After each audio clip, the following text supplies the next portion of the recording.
MQ. My flow is lethal. Represent good, not evil. Welcome back to the Ethereal Record Show. Today we're going to talk about the U.S. government wants TikTok Chinese owners to sell stakes or face ban. This is definitely going to get interesting.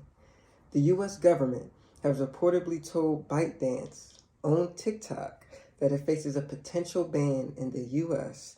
unless the app's Chinese owners divest their stakes in the company. The news was first reported by the Wall Street Journal, citing people familiar with the matter. Citing a TikTok spokesperson, reports today that the company was recently contacted by the Committee on Foreign Investment in the U.S., also known as the CFIUS, which oversees national security risks and cross-border investments. Sounds pretty deep, right? The company is currently carrying out a national security review of TikTok, and the app last year agreed to implement a number of measures under a plan dubbed Project Texas. Bloomberg reports that the CFIUS has installed in its review process, leaving TikTok's plans in the U.S. hanging in the balance. Wow.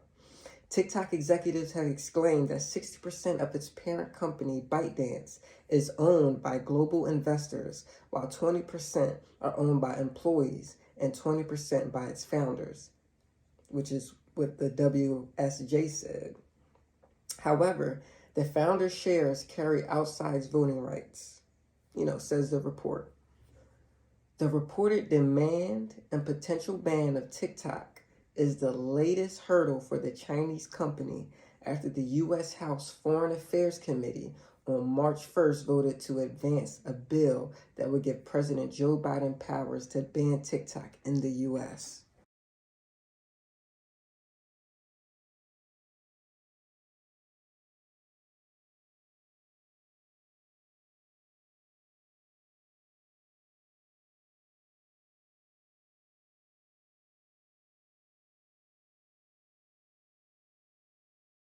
Reuters reported that TikTok has so far spent more than $1.5 billion on data security efforts.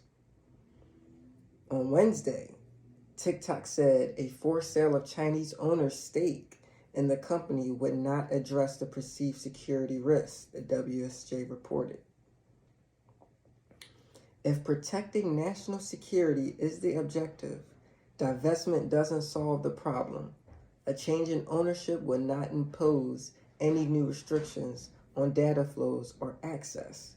TikTok spokeswoman Brooke Oberwetter was quoted by the WSJ as saying, "The best way to address concerns about national security is with the transparent, U.S.-based protection of U.S. user data and systems with robust third-party monitoring, vetting, and verification, which we are already implementing," Oberwetter said. Over a week ago, a group of senators introduced a bill that would allow the government to regulate or ban technologies produced overseas, such as TikTok. The bill, called Restricting the Emergence of Security Threats That Risk Information and Communications Technology Act, or Restrict Act, would give the U.S. Secretary of Commerce powers to regulate technology produced by China, Cuba, Iran, North Korea, Russia, and Venezuela.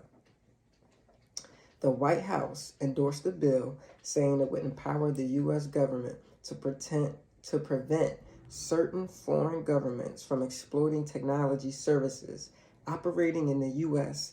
in a way that poses risk to Americans' sensitive data and our national security.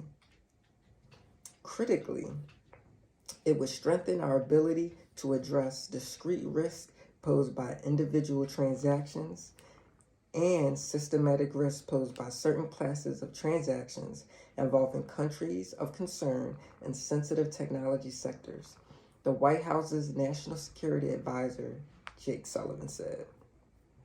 Meanwhile, last month, the European Commission, the European Union's executive arm, also banned its staff from using the ByteDance-owned video app on their network phones over cybersecurity concerns. TikTok has around 100 million users in the U.S. Back in September 2020, when the prospect of a temporary U.S. ban of TikTok from the Trump administration was becoming headlining news, the app's then interim head, now COO, Vanessa Pappas, estimated that if a U.S. ban of TikTok was in place for 6 months, over 80% of its daily users would not return. That prediction was based on TikTok's real-life experience of being banned for a fortnight by the Indian government in 2019, according to Reuters. Wow. So there's a lot of things going on with TikTok. Man, let's just stay up to date with them and hope everything is good. I'm Michael Baylor with Ethereal Records News, and you're tapping in. Hey, MQ. My flow is lethal. Represent good, not evil.